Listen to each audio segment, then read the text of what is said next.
all the bullets that we're dodging. Hide the bones in the garden. Never beg for a pardon. Cash in before the house rules. Never break from the ground rules. Got too high off our own fumes. We keep playing with fire,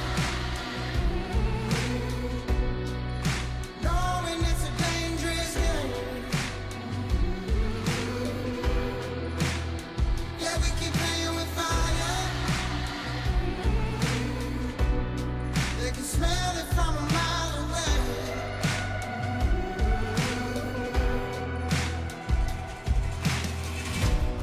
Got some black market romance. Body with a cold hand. Crimes no one gets away with.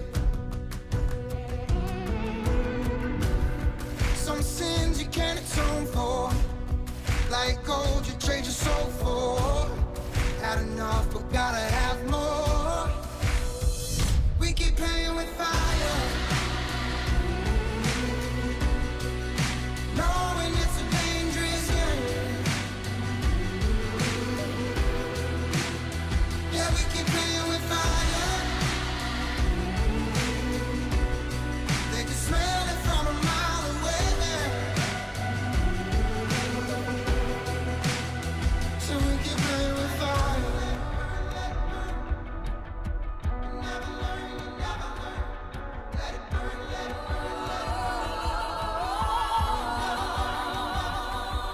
Let it burn, let it burn, let it burn. Never learn, you never learn. Let it burn, let it burn, let it burn. You never learn, you never.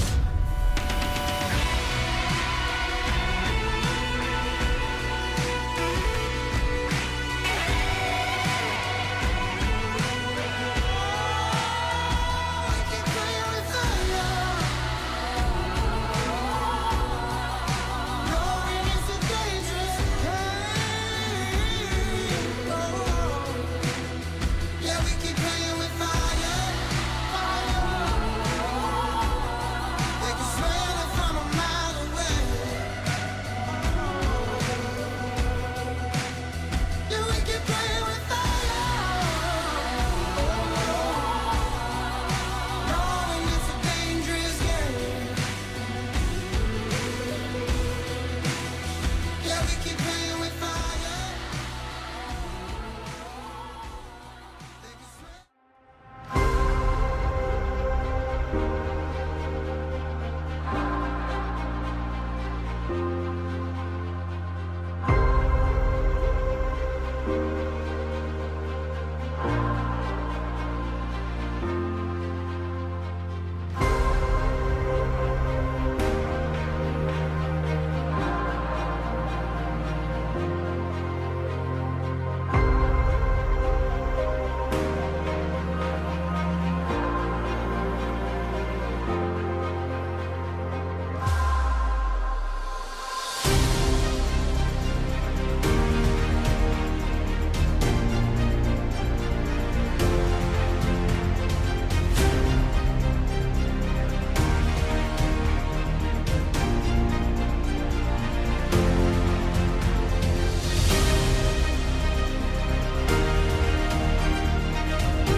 Happy Friday, February 21st, 2025.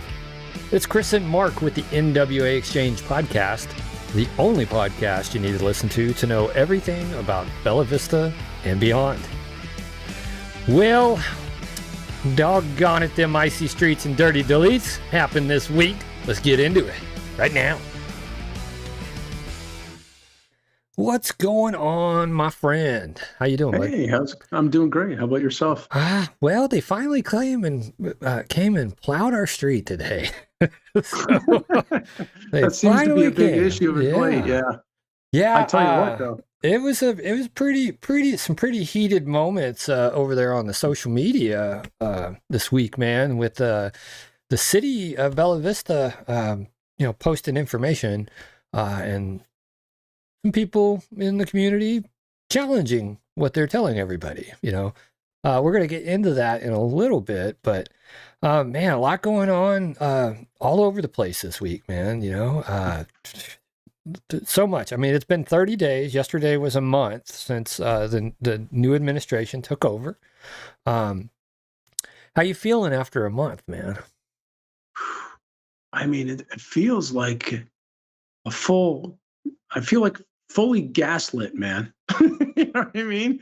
I just feel weird because there's just so much information flow coming at us right now, and there's so much uncertainty. I just want some closure. You know what I mean? I want something to be done. We're just talking about things right now, and I know Kash Patel was just appointed. Yeah. So we have to give him some time to get settled in. But I'm telling you what, he's going to spend a majority of his time chasing people.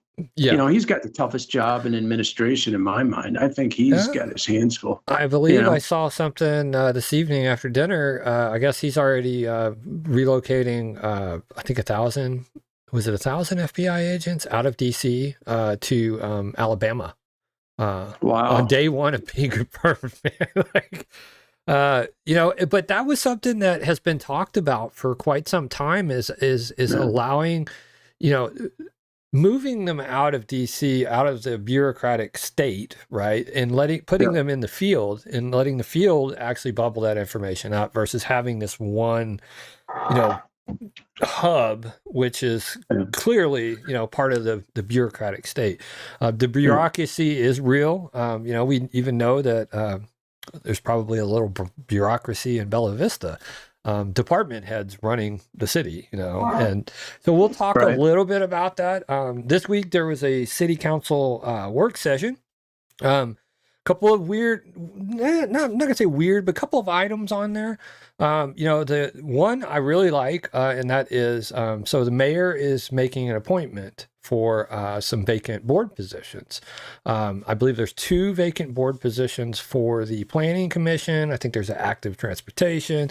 There is also the Arts Council, and the thought is if somebody doesn't, it's under one resolution. So if you ask the city council to vote yes on the appointment of these 2 people, well, you can't vote one or the other, because you may agree with one, but you may not agree with the other.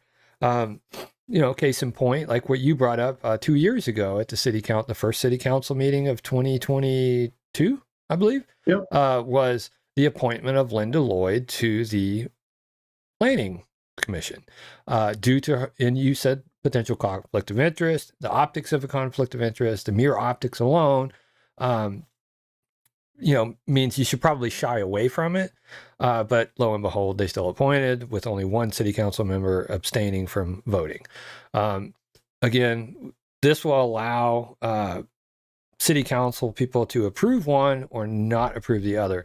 Another topic that was brought up, and it was in there, was a resolution to allow resolutions only, no ordinances, to be put under a consent agenda item. And so they don't have to really read off everything. They just approve what's on the consent. But any one city council member can request that stuff be removed from that if they want to have discussion and a separate vote on it. So, and it's for only resolutions. So like resolutions like, I don't know, calling ourselves a bike friendly city, and the fluff, some of the fluff stuff.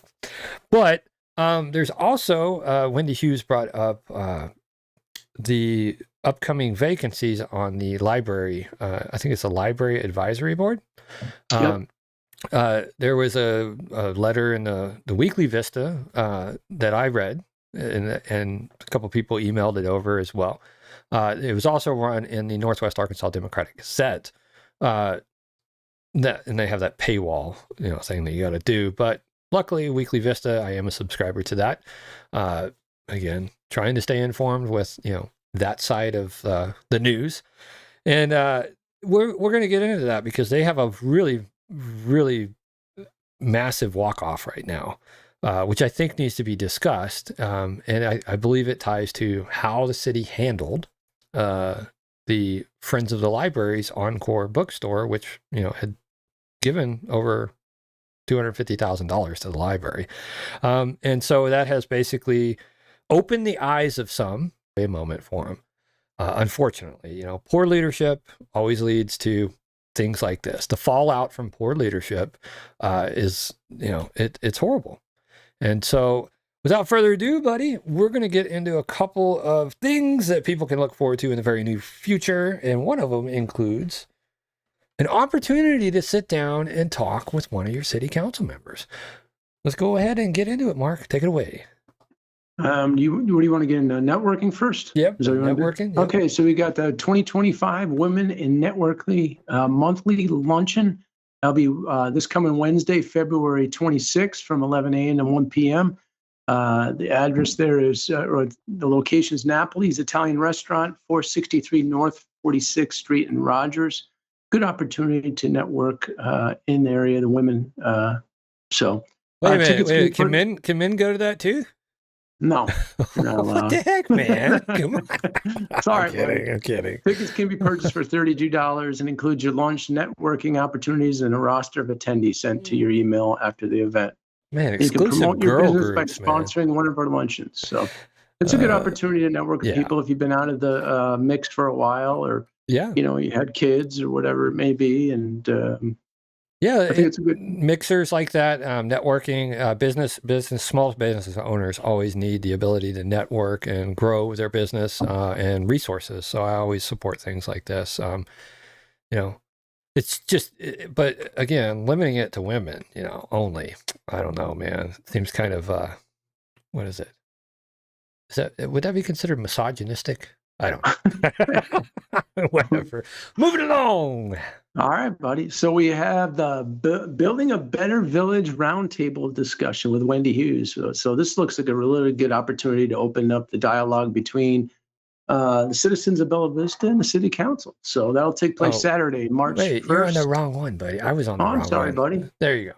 Build a Better Saturday, Village. Sorry. Yeah, the roundtable discussion will take place at the Bella Vista Public Library on 11 Dickens Place here in Bella Vista. They'll be taking place March 1st, Saturday, for 10:15 to 12:15. You have an opportunity, citizens of Bella Vista have an opportunity to talk to Wendy Hughes. We appreciate you taking the time, Wendy, out of your day there. It's a Saturday too, so I'm sure you want to spend it with your family, but it's a good time to get out and meet some people and have some discussions directly with city council. So yeah, and I like the way that she frames this. What's your biggest concern regarding Bella Vista, and what's your solution? And see, that's kind of like a mindset that I've always I just have been brought up in. Right?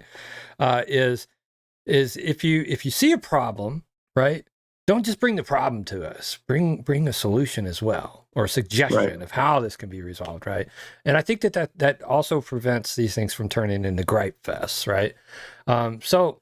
I like the way that she's presented this. I like the fact that she wants to hear from her constituents, and she's taking the time to set up this meeting place and host it and get feedback from residents.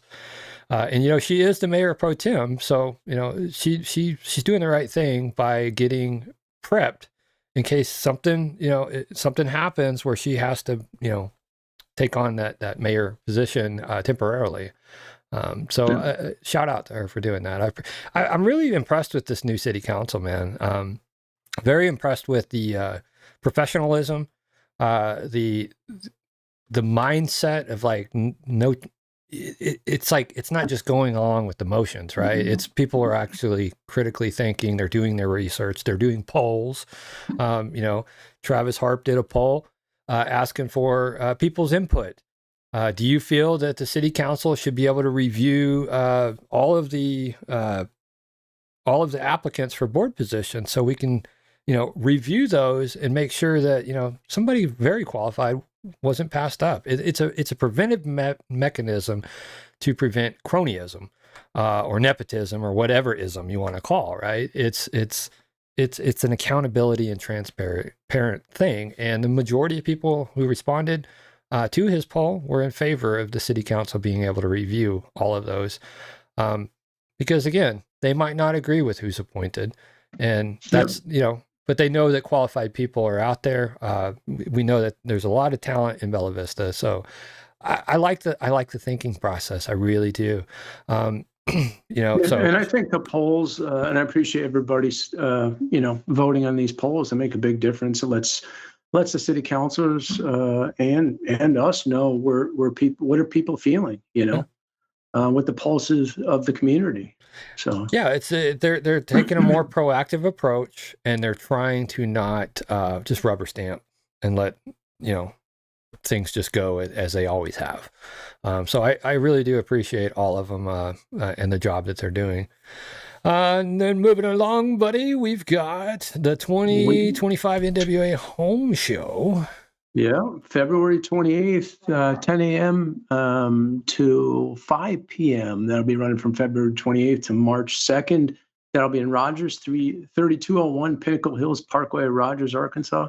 So the nice thing about this, too, is you're heading into the spring, too. So I'll give you an idea of, there'll be a lot of builders, there'll be a lot of different things there, a lot of booths showing flooring and all kinds of different there's guys with heat pumps, all kinds of HVAC systems, you name it. Yeah. If you haven't been, it's pretty good to check out. They usually have builders there and stuff too.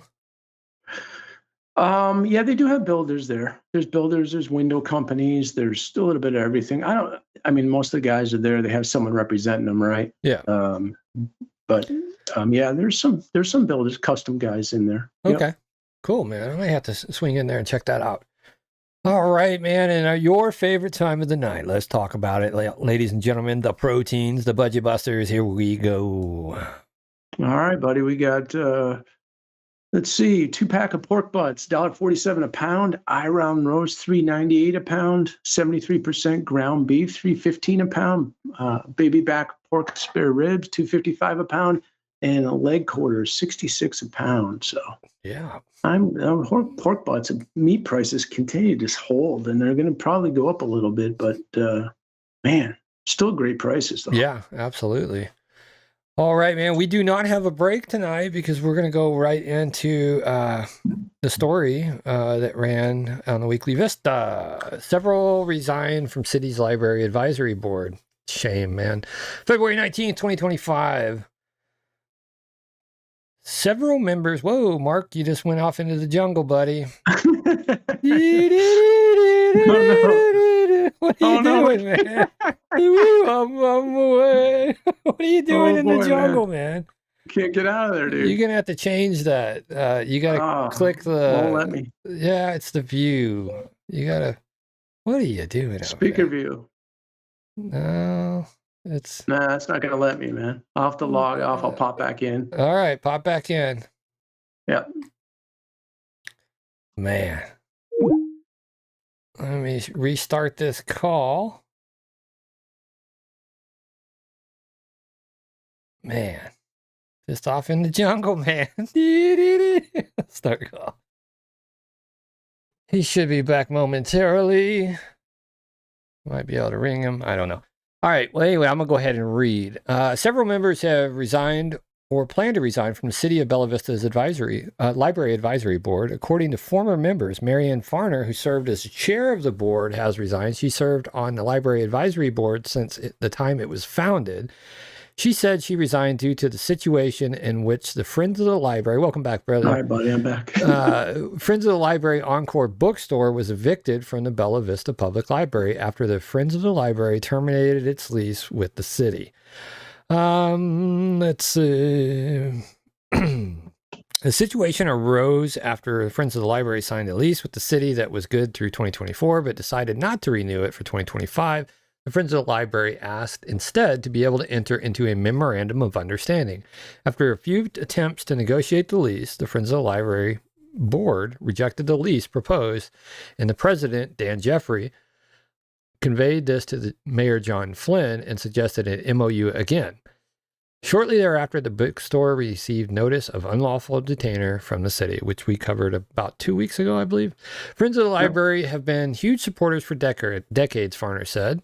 They gave 6 figures to the library expansion and continued to earn money through their bookstore that had been located in the library for years and years. I resigned from the library board because I did not want to be a part of the board connected with the city because of what they had done.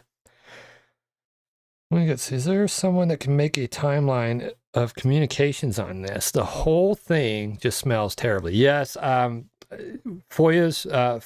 We've got some FOIAs. We got some information. Timeline, though, Sharon, is that's one of the hardest things to do right now. It's just a hard one. Friends of the Library have been huge supporters for decades, Farner said. They gave 6 figures. So did I already read that one? Yeah. All right. Farner said she emailed all of the members of the library advisory board telling them that what she was going to do, and started hearing back from all of them except for one. She said most of the members had resigned or were going to resign. Barb Knotts, who served as the recording secretary of the advisory board, said, I am passionate about community libraries, and I have been honored to serve on the board since 2017. I did not take my resignation lightly, but it was the right thing to do. Not to do so would condone activities by the city and library administration that damage our community. My hope is for a solution that benefits our amazing community. Susan Santos, who also served on the library advisory board from the time it was formed, when the library was leased to the city in 2014, said she also resigned. Primarily, the reason is I cannot, in good conscience, remain on the library board with a city that doesn't try to negotiate. They think they did not, she said. My other concern is serving on the board that amount of time. In the past 6 years or so, we are an advisory board. We have no real power, Santos added. We offer advice, and when we do, it has been ignored. It's kind of a waste of my time. Library personnel deferred to the city's director of communications, Cassie Lapp, when asked about Santos's comment regarding the board's advice being ignored, and Lapp was unavailable at press time. Farner said 2 other library advisory board members told her they were resigning, and the board was short one member who resigned for another reason recently. Farner said she had not heard from the remaining member of the board. Mayor Flynn declined to comment on the situation, except to say the city would be holding an internal meeting this week, originally slated for February 18th, to discuss the matter. We do thank them for their past voluntary service, Flynn said about the board members who resigned. We appreciate it very much. City Council member Wendy Hughes, when asked about the resignations on February 12th, said she had not heard about them. I hate that they've done so, but respect not only their decision to do so, but the time they dedicated to serve Bella Vista, Hughes said. As with any vacancy on one of the city's many boards and commissions, I'm positive there will be a public notification for those vacancies soon, she continued.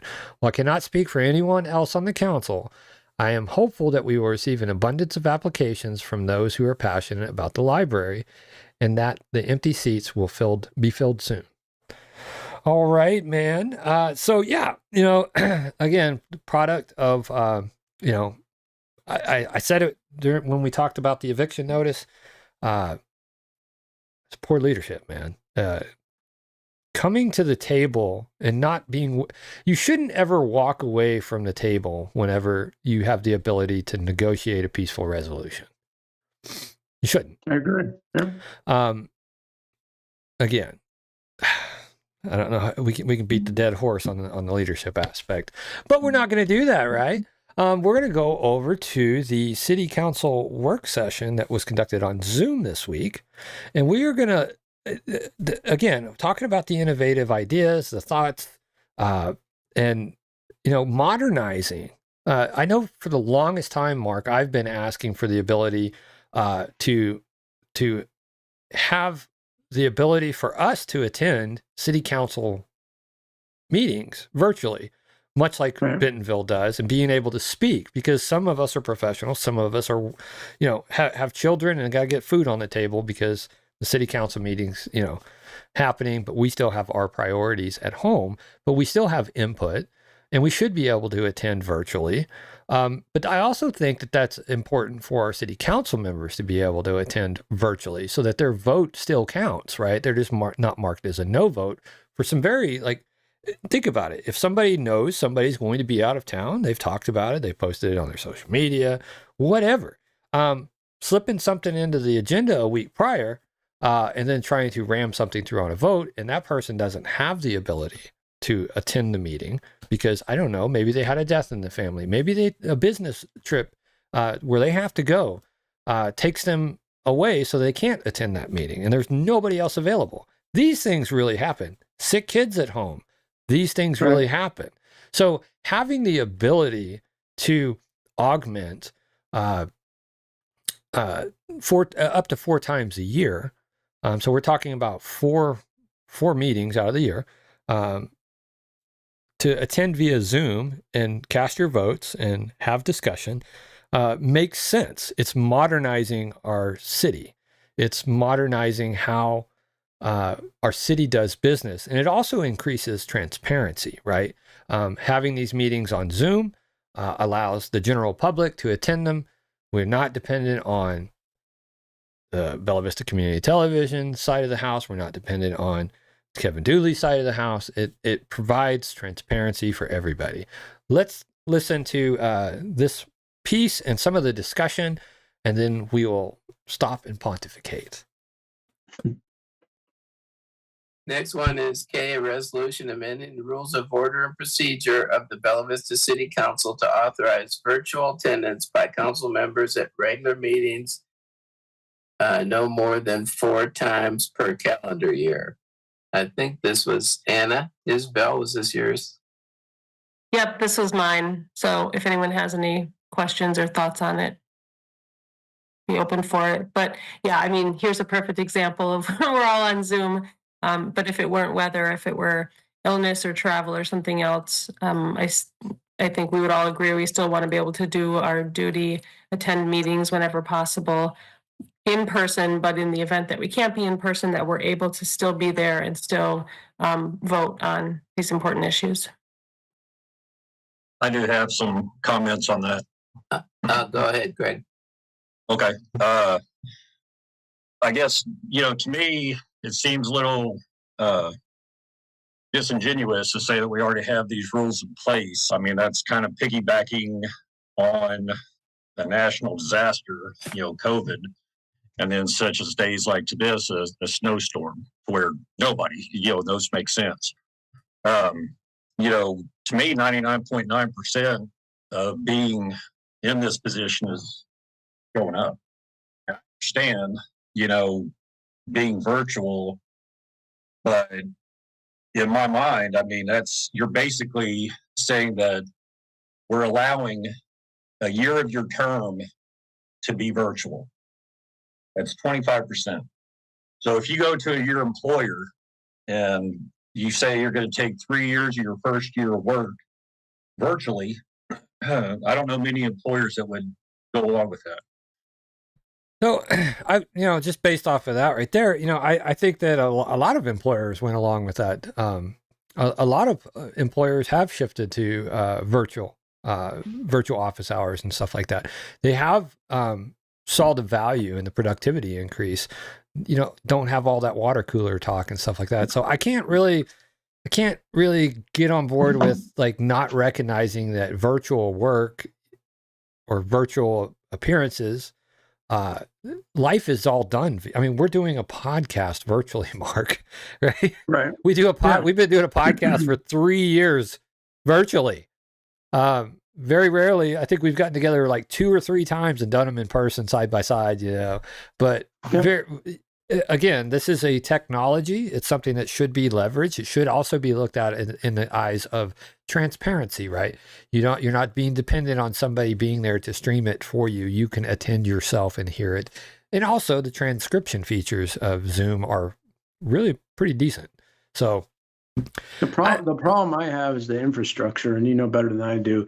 You get thousands of people on that Zoom, and let's say hypothetically, it could crash out. Hell, it's crashing out with. How many times have we dealt with that? Man, You know what I mean? I think there's a little something else that goes along with that, and that's the the throttling of I mean, Yeah. I'm not saying, but I'm saying, right? Right.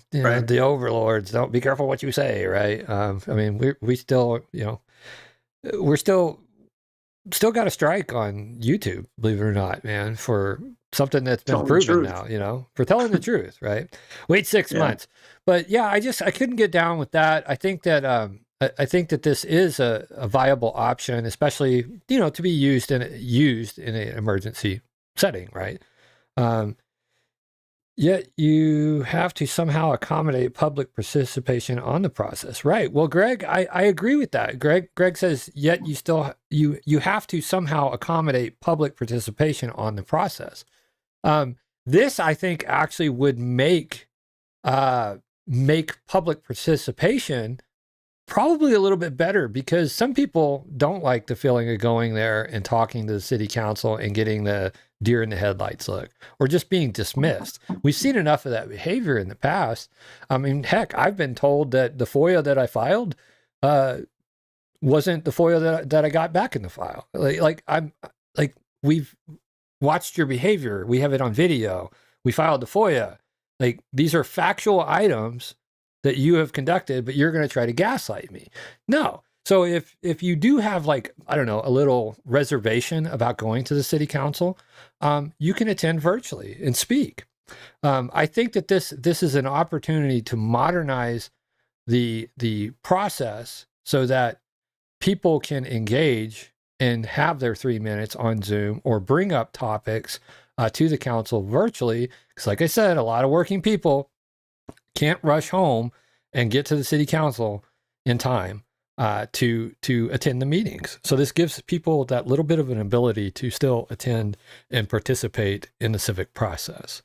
Very good point, Greg. I appreciate that. Play a little bit of more of this, because it seems kind of real hard charge to no from Mr. Honchell. I hope that he will reconsider, because again, this is kind of a way to modernize how the city conducts business, which we're kind of in the Stone Age here in Bella Vista. Other cities definitely do it. I think at this point in time, with government just in general, people really don't trust them. That's an And I don't know understatement. how people would feel showing up to a meeting and seeing a bunch of split screens with all their council members up there, or 3 or 4 or 2 or whatever it is. I think it's going to give confusion, the perception of a quorum. I don't really think that we have the demographic that would fully appreciate what this is, what's being presented. The schedule, if I'm not mistaken, Wanda, the schedule is printed annually, correct? First year. Yes, it's published the end of November.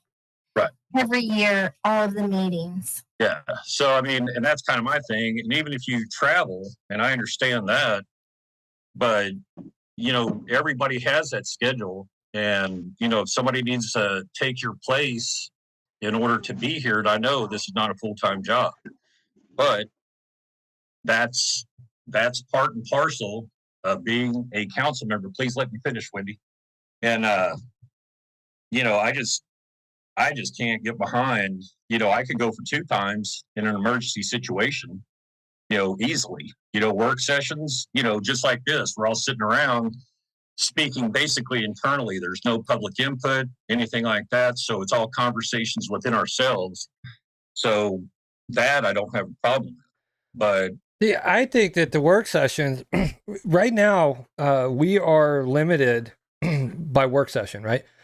Because they moved the work session out of the courtroom into the training room, which doesn't have live stream capabilities. So we are totally crippled if Kevin Dooley falls ill and can't find somebody to man the camera, right? So I think even the work sessions, I prefer being able to watch these and have a recording of this via Zoom, because that's actually what promotes transparency. He just said we're having these internal conversations between ourselves. These are not supposed to be internal conversations between yourselves, right? Right. These are supposed to be public conversations. It's And- illegal. Right. So I believe that the whole transparency aspect of some of these meetings, like I said, they moved out of the place that does have a live stream capability to a smaller room, which doesn't. And we are dependent on a private citizen showing up out of the kindness of his heart to keep everybody informed. And that's Kevin Dooley over at LIBV TV. This video is actually on his YouTube right now. So I think this actually creates a more transparent government by having and being able to hold them accountable for their words on top of it, right? Because it's recorded, it's videoed, the transcript, Zoom does transcripts as well. So it makes them more accountable for their words and their behavior.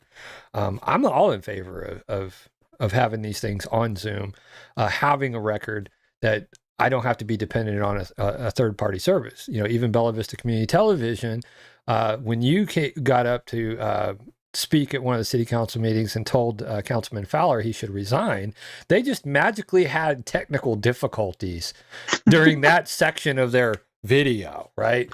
No mic input. Yet the next speaker had perfect audio. Magic, right? Right. Again, technology, the technology is pretty good. Zoom's used a lot all over the world. I think it's okay. I think most people are familiar with how to use Zoom, and believe it or not, you can join a Zoom meeting without having to have the software because it's web-based. You can also go right into a Zoom meeting from your browser. So technologically, it's not that hard of a product to use, especially if they send out the link. You just click on the link and join. That's how I joined the meeting on this week. Yeah, I think it opens the lines of communication too, Chris. I mean, for everybody, that's what we want. We want the community to be feel like they're involved in city activities. We've seen time and time again amount of people just get frustrated, go up there, give their 3 minutes, and turn around and walk out. Move on. Yep. Right, and no answer. And that was the other frustration, the fact that they ask these questions, they get to 3 minutes in and it never gets answered. I'm not saying that's all the city councilors. I'm so glad that we have 3 new ones. And so I'm excited about that. But it's important. I think a great step is the roundtable discussion. I mean, that's I think that's a good start. Maybe have coffee with the community or something like that. Yeah, yeah, absolutely. There's also another point of contention on this, and they brought in the IT folks to talk about it, about the capabilities of the courtroom, right? So, the courtroom was designed to be able to do virtual court sessions and hearings and stuff and arraignments. They're set up for it. It's turnkey. The challenge that is being presented is because of the Bella Vista Community Television not being able to leverage the equipment to do a high quality production on their YouTube channel. As a taxpayer, I don't think they should be piggybacking on our equipment anyway. If the courtroom was set up for this and the excuse, well, we're not doing it because the community television doesn't like the quality, well, then community television can show up with their equipment like Kevin Dooley does and provide whatever type of quality live stream they want to do. But they're using our public infrastructure, and we're using this as a crutch to say, well, because they're the ones who do our live streaming, we can't do these virtual attendance because, well, the production value of their 501(c) may be degraded. No, it's about the people. Like the city should really listen on this one and present this. They moved the time of the city council back down to 6 p.m. I think it used to be 6:30. Give people a little bit of time to get dinner off the table and in their kids' bellies and jet down the road. Right now, they moved it back. Right, and so this provides an option for the working mother, the mom at home, the dad at home, Right. anybody who's sick, but they can talk for 3 minutes, right? It provides them the opportunity. And I can't see why anybody would be against it, right? You lean into technology when it's useful and beneficial to the people. Oh, I don't know. It'd be interesting to see how this one rolls on Monday. Don't forget, Monday is a city council meeting. I'm sure the roads will be clear. I hope, but all right, man. Yeah, I think we beat the dead horse on this one. Yeah, Go ahead. Final thoughts. One thing I was going to say is city council's got to work together. It can't be the arguing back and forth and make it adversarial, and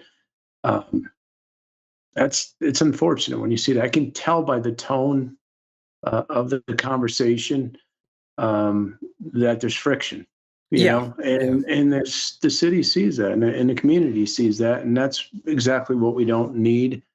I mean, we got to use our emotional intelligence, right? We have to understand what's coming out of our mouths and slowing the roll and thinking about what we're going to say before we blast.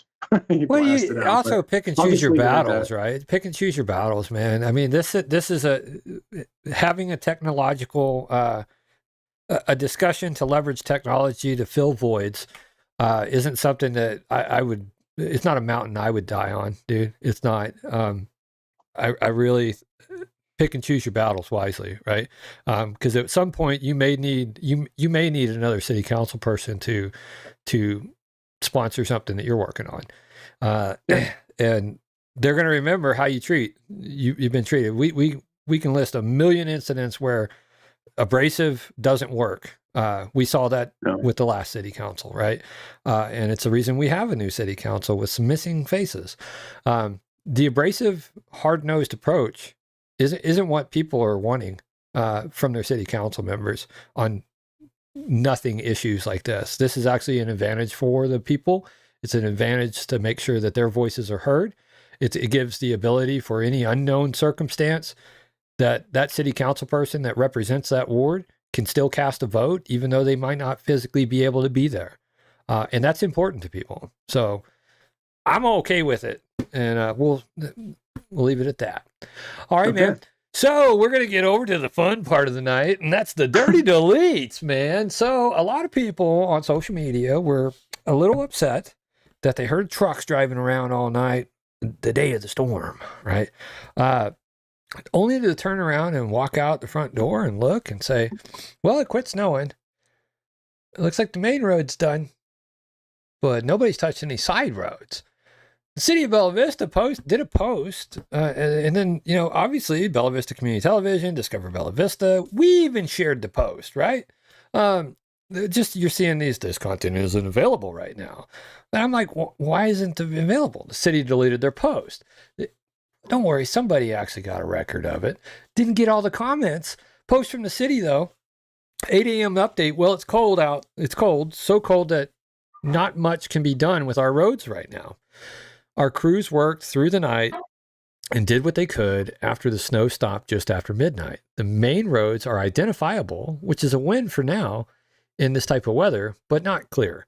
Crews won't be able to do much until the temps come up, which is not going to be for a couple of days. After 16-hour day yesterday, they're going to get some rest today and then get back at it, all hands on deck, starting Thursday. Now, this was posted on Wednesday, I believe? Yeah, Wednesday morning. Stay home and warm today. Then they did a correction. Update. These guys aren't taking the day off because people in the comments are like, you're taking the day off? Like, are they going to work on side roads at all? It's nice that the main roads got cleared, but you can't get to the main roads. A lot of that commentary going back and forth, and a lot of back and forth from the actual city's account, which I find it, I don't think that the city's supposed to be deleting social media posts because that's basically their official statements. But yet they did a dirty delete because of the amount of pushback that they were getting about basically, I don't know, spinning a false narrative. And then their cringy aspect of it is like kind of getting all these little tit for tat gotcha moments with the city account, which I don't think that the city should be engaging in that manner. They should just be informative. This is the statement. Let's leave our emotions out of it. Let's just keep it factual, right? But you know, whatever the post went out there, I think it had well over 200 comments, back and forth, the whole 9 yards. And well, I had to do a post, man, because I'm an observant little shit. Okay. I had to do a post because it's not about the workers. I appreciate the workers. And I even said it in my post, right? But it's the weirdness of like, well, we've always done it this way. And well, we got 500 miles of roads and 12 people and whatever, right? Okay. Well, nobody's questioning like the workers actually out there busting their backs. We appreciate that. Many people appreciate that. We question the process and the performance of the plan that you're executing. So I just had to do a post. And so I did a post and I shared the cities. And as you can see, this content's not available right now because they deleted their post after we had a take on it. So here's the post. Am I the only one who finds it weird how road crews and city officials post updates or directly respond to complaints in the comment section? It's like some big win for doing a bare minimum or trying to gotcha a person for questioning the performance of the plan. I've seen people in the comment section practically cheering them on, defending mediocre service like it's a gold star effort. It's not about the workers busting their backs. Many of us appreciate their service. It's that cringy, we've always done it this way vibe that keeps things stuck. Taxes go up, costs climb, but the impassable side roads and the inevitable potholes, well, they're still there. Feels like eating at one of those overpriced Florida diners where you pay extra to get bad service and a side of attitude. Is anyone else tired of clapping for crumbs? Post shared, comment section is fire. Take a look. Bing. And shortly after, the city deletes their post. Clipped your legs, man. Man, look, it's the plan that people are questioning. It's the plan. You had people out for 16 hours and you didn't go down one side road, right? How many times can you drive up and down the same road and not deviate from that road? Oh, sure, the fire truck can drive down that road, but what are they going to do if they have to turn a corner onto a side road, right? We have staff. The city said we have 500 miles of road, right? Over 500 miles of roads. It's not that hard to figure out that, man, if 5 guys drove 15 miles an hour plowing, they could still do 100 miles apiece in 8 hours. Yeah, I mean, these are internal issues, Chris. I don't know how they're staffing them, but at the end of the day, I look at this as an analogy like a football game or a baseball game you lose. You go back and look at the tape. What could we have done different to make it to win? You know what I mean? Or what could, I mean, this is how you refine things and you get better at them because you go back and make adjustments. Right. Now, the thing to do here is maybe you sit down with everybody. Hey, what did we do? What could we have done? Should we have got them out there earlier while the snow was still coming down? Yeah. Don't know. I mean, it's just, I'm not playing Monday morning quarterback, but this is what you have to do to make the process better. Or maybe, you quadrant it off. I don't know. You have an assigned sector. You do this area. You just, you're given a set of resources and you effectively use those resources, right? And this is they just had a snow event where people are like, well, man, my street got plowed there in the last one. Well, what changed? What happened, right? Now, obviously, this is a little bit colder and a little bit more snow. But at the end of the day, it's if they're not striving to continually improve their process so they can get better and better and better, are they hosting after action reviews? This is all a product of what I still deem poor leadership. These are the tasks that that our mayor should be doing, and he's not. I got a comment here. I think they did well, given that it snowed for so long and the temps we had. I think they did well on the main roads. I really do. But I think that they could have made an effort to clear some of the side roads at least once before they called it. They should have. That's just my feeling, man. Like, main roads are cool, right? But you guys spent 16 hours doing the same main roads back and forth. You couldn't have hit a side road or two in the interim, right? you got enough staff. That's just how I feel. It's not about the workers. I appreciate the workers. They're doing what they're told to do, right? It's the department heads need to start really looking at how can we improve our service to the people. Look, they have no problem coming back for more money, new trucks, more money, more taxes. Oh, the roads tore up now because they have no problem coming to us. But yet, dare we say, hey, man, what's up with your plan? Do you think that maybe you could kind of strategize this and maybe hit some side roads that are rough to get up? You know, some people live on some hilly roads. They can't get out. Peter Batondo, prime example, right? What if something happens and he can't get off his street to the main road, right? These are legitimate questions, and to be shut down from the city is just blatantly wrong. We pay them. We pay them our taxes. Not only that, but if you have a fire, you have to get the fire truck in there. If you have an ambulance with a health or medical issue, you got to get those guys. You're putting them at risk too. You know. Yeah, I like that's the cringe aspect. This post, I caught flack from people. Oh, I think the guys did a great job. They deserve time off. It's so cold outside. Trucks are heated. I would question why we have all of our workers out in those conditions, and we're not able to augment. Have a plan, have a schedule. So as this shift ends, these guys go out and work.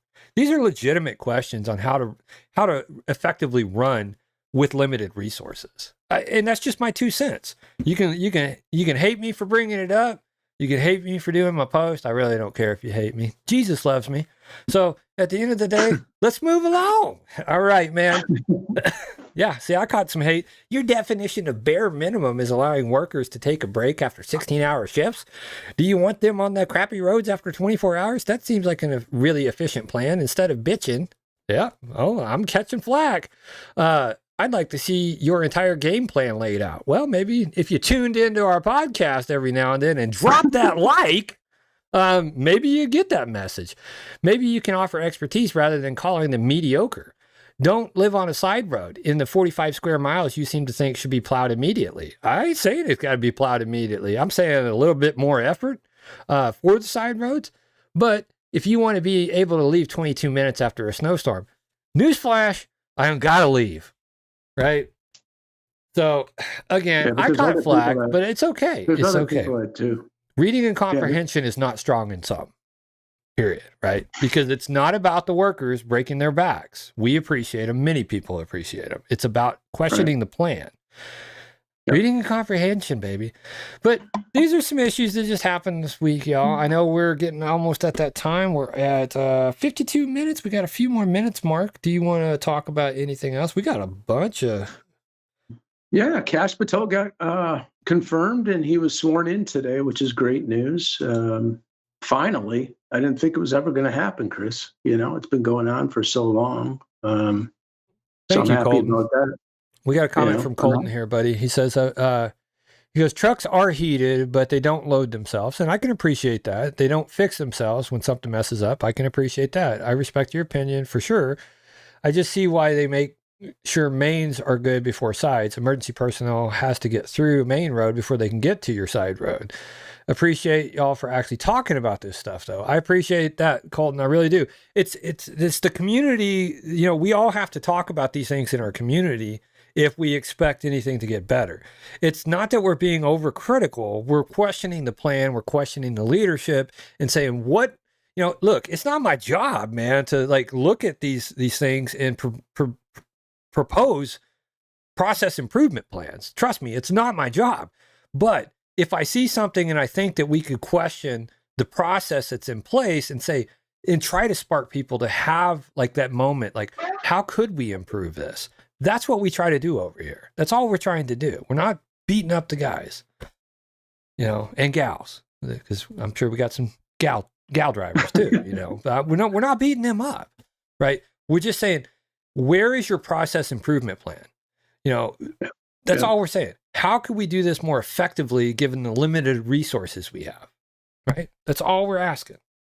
Yeah, just put your priorities down.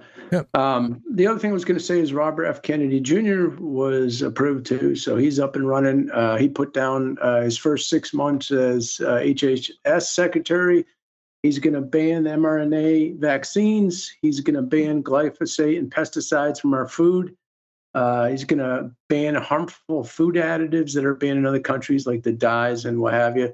Okay. Going to remove fluoride out of water. Also ban chemtrails. I know that's a big deal. Wait, I thought chemtrails were a conspiracy theory. I don't know, man. Oh, no. It's on his agenda. though. Oh no, man. And he said he'll make ivermectin available over the counter, which is great news. I mean, those 6 things. I thought ivermectin those was are already huge. available over the counter at the farm store. for horses. Yeah, yeah. Oh, So wow. that's a pretty good list, man. He's going to be busy. Woo, doggy. Very Hey, busy. we appreciate So, that, Joseph. Wow, Joseph, where you been, buddy? Yeah. The Um, ghost of Joe has returned. Where has he been, man? So just kidding, man. Yeah, the Oh, chemtrail thing has got me miffed, man. I've seen some weird stuff happening. You know what I mean? yeah. And I don't know what to make of it, but you know, we know this stuff's going on back in the 50s and 60s, so it's been done before. So we'll see what happens. I mean, obviously, if it's on his agenda, there's something up. Yeah. Well, You know? we're living in some interesting times, man. Like I said, I encourage everybody to use healthy skepticism when you're perusing the internet, man. I'm telling you, the grift is real. There are a ton of people out there trying to make money off of posting Yeah. stuff just for reactions and likes and stuff. We try to keep it real over here.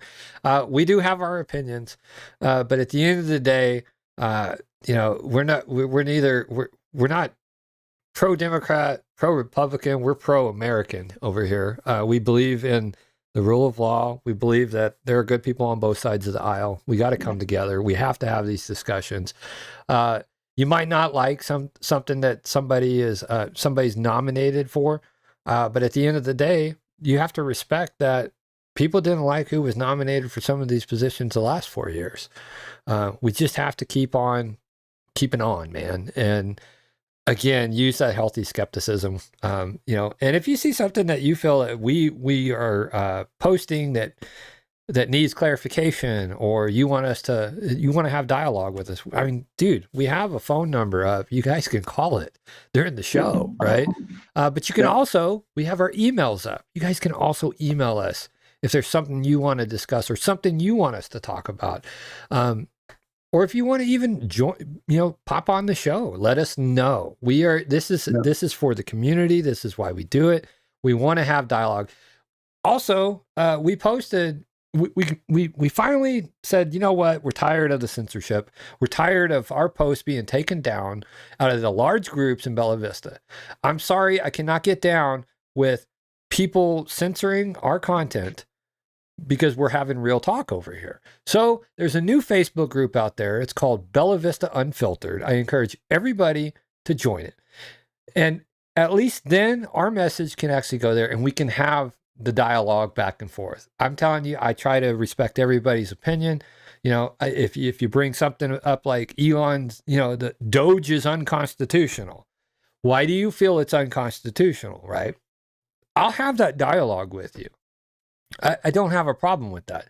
I hope to educate people in some of these items. You know, everybody's like, "Oh, nobody elected Elon." Well, nobody said we elected Elon, right? But Thanks, the president, hey, we appreciate that, Peter. The president does have the ability to appoint people, right, to advisory boards and stuff like that. The Doge is actually the U.S. Digital Service, just rebranded. Okay, that was established in 2014. So it is constitutional. It's actually funded, right? They're just redefining the mission of U.S. Digital Services and rebranded it, which the president's allowed to do. Hey, the other thing I was going to mention before I forget is the executive order. The president put an executive order through for freeze monies that were given to illegals. Did you see that? I did. then I see that. And my frustration lies in the fact that he never got our approval to disperse the money in the first place with Americans. So why are you putting through an executive order? So that's because I think that was done via USAID, which has discretionary authority to disperse. Is that monies. how it rolls? Yes, up? yes. Yeah. So that's why the Okay. USAID thing was a big one, right? Is because that one really needs to be audited because they have discretionary use of their allocated pot of money, basically. That makes sense. Yeah. Yeah. So, there's a lot going on, and you realize that people are trying to invoke an emotional response as well. So like, these poor families that are being separated and stuff like that. Okay. Again, no family should be separated, but Tom Homan said it best, man. If he pulls a guy over who's, drunk with a child in the car, he's got to separate that family, and that's an American, right? So again, we have to take care of our own before we can help the rest of the world. And it seems to me like we've lost sight of what it means to be a nation and take care of our own so that we can all go out with a mission to make the world better. Great points. Yep. All right. Well, ladies and gentlemen, that is the end of the show. Sorry it wasn't, what you might have thought it was. It's okay. I don't care, right? But at the end of the day, I do care about every one of you guys. I appreciate all the support that we get. I appreciate all the interactions. And, like I said, we're always open to dialogue. We're always open for you guys to call in during the show if you want to have a talk. If you want to put a point out there, I always feel free. It's why the phone number's up. And our emails. Some of y'all in the comment section do email us, and I appreciate that. And I appreciate the information and the viewpoints that you guys present. I just want to remind everybody, when you're out there, there are people who are seriously having some coping issues. Remember to be nice to everybody. Show a little empathy. Be compassionate to your neighbor. Be compassionate to others, but stand your ground, right? At the end of the day, stay happy, healthy, humble. Mark, final words? Make sure you like, share, and subscribe. We appreciate your support. Have a great weekend, and it will warm up next week. I promise. All right. To the next one. We're out of here. Everybody,